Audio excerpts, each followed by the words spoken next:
अस्सलाम वालेकुम 10th class students. आज हम लोग चैप्टर नंबर 2 का जो टॉपिक स्टार्ट करेंगे उसका नाम है जी बेसिक कमांड्स। स्टूडेंट्स, बेसिकली हम चैप्टर नंबर 2 में बेसिक का इंट्रोडक्शन पढ़ रहे हैं और आपको पता है कि बेसिक जो है ये बेसिकली एक हाई लेवल प्रोग्रामिंग लैंग्वेज है जो बेसिकली सॉफ्टवेयर्स को, प्रोग्राम्स को लिखने के लिए यूज़ होती है। तो स्टूडेंट्स, आज हम लोग बेसिक की कमांड्स देखेंगे कि कौन सी कमांड क्या काम करती है। तो स्टूडेंट्स, लेट्स स्टार्ट। सबसे पहली जो कमांड मैंने यहाँ लिखी है वो है जी auto command, auto basic command. देखें, ऑटो का मतलब है ऑटोमेटिक, खुद ब खुद। तो स्टूडेंट्स, ऑटो कमांड एक ऐसी कमांड है जो क्या करती है, ऑटोमेटिकली जनरेट करती है किसको, लाइन नंबर को। याद रखिएगा स्टूडेंट्स, हमारे पास बेसिक प्रोग्रामिंग लैंग्वेज में बेसिकली जब भी एक प्रोग्राम लिखा जाता है तो उसमें एक चीज़ ज़रूर मेंशन होती है, वो होता है जी लाइन नंबर।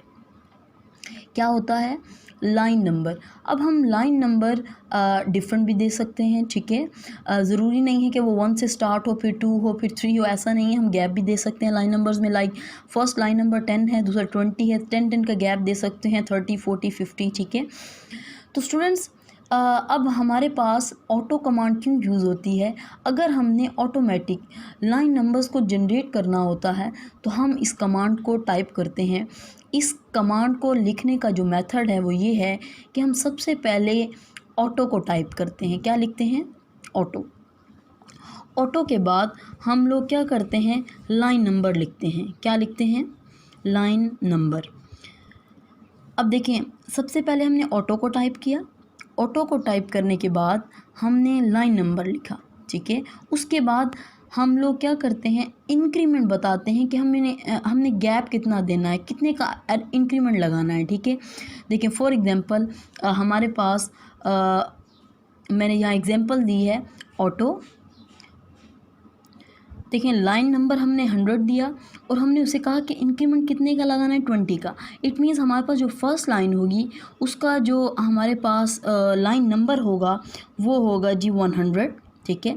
सेकंड लाइन का खुद ब खुद जनरेट होगा 120, ठीक है। थर्ड का होगा 130। तो बेसिकली हमारे पास फर्स्ट लाइन का होगा 100, सेकंड का होगा 120, थर्ड का होगा 140, बिकॉज हमारे पास 20 का गैप है, ठीक है।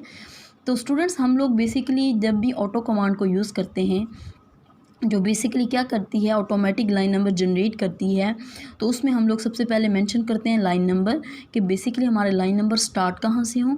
उसके बाद हम इंक्रीमेंट बताते हैं कि कितने का इंक्रीमेंट लगना चाहिए, ठीक है। मतलब नेक्स्ट जो लाइन है उसका नंबर कौन सा देना चाहिए, कितना गैप होना चाहिए। जैसे अभी मैंने 100 दिया तो अब मैंने 20 का उसको गैप बताया, इंक्रीमेंट कहा, 20 का इंक्रीमेंट लगाना है। तो हमारे पास फर्स्ट लाइन 100 ही है, दूसरे में इंक्रीमेंट 20 का होगा तो वो 120 हो जाएगा। इसके अलावा जो थर्ड लाइन है उसमें और 20 ऐड होंगे तो 140 हो जाएगा। तो इस तरह से सो ऑन। नेक्स्ट है हमारे पास क्लियर कमांड। स्टूडेंट्स, हमारे पास बेसिक में क्लियर कमांड बेसिकली क्यों यूज़ होती है, क्लोज़ ऑल फाइल्स। जितनी भी फाइल्स ओपन हैं उन फाइल्स को क्लोज़ करने के लिए हम लोग क्लियर कमांड यूज़ करते हैं, जिसके लिए हमें जस्ट प्रोग्राम में CLEAR क्लियर कमांड को टाइप करना होता है। जस्ट इसमें कोई लाइन नंबर देने की ज़रूरत नहीं है, जस्ट हम क्लियर लिखेंगे तो वो क्या करेगा, तमाम फाइल्स को क्लोज़ कर देगा, या इनडायरेक्टली हमारे पास हमारे जो बेसिक प्लेटफॉर्म है उसको भी क्लोज़ कर देगा। नेक्स्ट है जी हमारे पास CLS। स्टूडेंट्स, ये हमारे पास एक ऐसी कमांड है जो क्या करती है, स्क्रीन को क्लियर करती है। स्क्रीन को क्लियर किस टाइप का करती है, देखिए अभी हमने क्लियर कमांड पढ़ा जो सिर्फ फाइल्स को क्लोज़ करती है, ठीक है।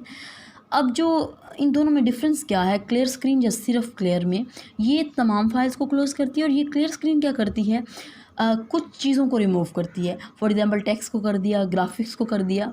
तो स्टूडेंट्स, हमारे पास जो क्लियर स्क्रीन है जिसको हम CLS लिखते हैं, तो CLS को लिखने का जो सिंटैक्स है वो ये है कि हम CLS लिखेंगे, उसके बाद हम लोगों ने क्या देना है जी, नंबर देना होगा। क्या देना होगा,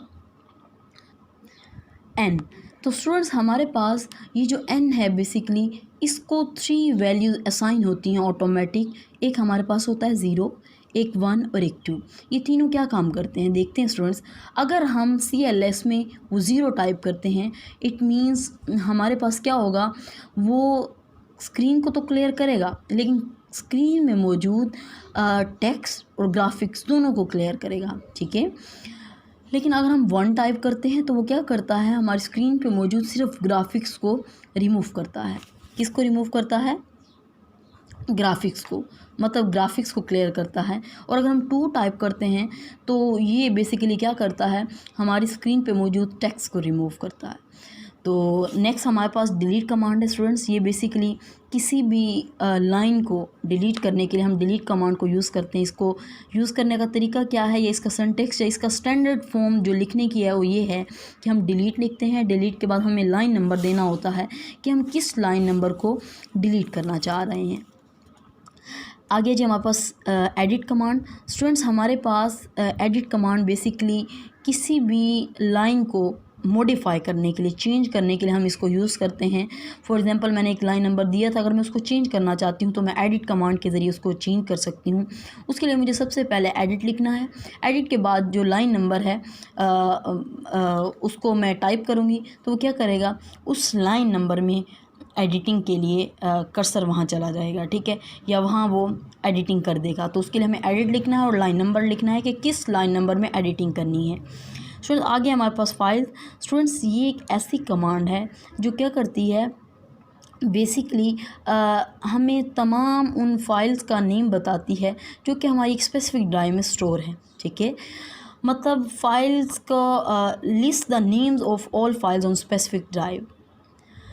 इसको ये यूज़ कैसे होती है, हमें सबसे पहले फाइल्स लिखना है और उसके बाद एस्टेरिक का साइन लगाना है और पाथ बताना है। स्टूडेंट्स हम लोग यहाँ पे स्टूडेंट्स ये जो हमारे पास एस्टेरिक का साइन है ये बेसिकली एक वाइल्ड कार्ड है, ठीक है। वाइल्ड कार्ड में हमारे पास दो मेन सिंबल्स हैं, एक एस्टेरिक है और एक क्वेश्चन मार्क है। तो बेसिकली फ़ाइल्स जो कमांड है ये हमें फ़ाइल्स का नेम बताने के लिए यूज़ होती है, या उन फाइल्स को एक्सट्रैक्ट करने के लिए जो स्टोर हैं स्पेसिफिक ड्राइव में उनको देखने के लिए हम लोग फ़ाइल कमांड को यूज़ करते हैं। तो हम लोग फाइल्स लिखते हैं, फाइल्स के बाद एस्टेरिक का साइन या क्वेश्चन मार्क जो हम लगाना चाहें, ठीक है, और उसके बाद हमें पाथ देना होता है कि वो किस जगह कहाँ पे स्टोर है, ठीक है। तो वो इस तरह से टाइप करने से वो फ़ाइल एक्सट्रैक्ट हो जाती है। नेक्स्ट जो हमारे पास बेसिक की कमांड्स हैं वो इंशाल्लाह हम नेक्स्ट लेक्चर में डिस्कस करेंगे। Thank you.